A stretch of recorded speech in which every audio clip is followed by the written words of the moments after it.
darating ang panahon na mawawala tayo sa mundong ito. At kapag dumating ang panahon na yun, hindi mahalaga sa kung gaano karami ng pera ang naipon mo sa bangko. Hindi rin mahalaga sa kung gaano ka successful sa trabaho or sa business mo. At lalong hindi mahalaga sa kung gaano kaganda ng mukha at ng katawan mo.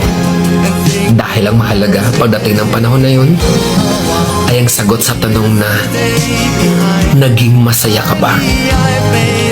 Nagawa mo ba ang kagustuhan ng puso mo kahit pag-gaano ka malito sa mata ng mundo?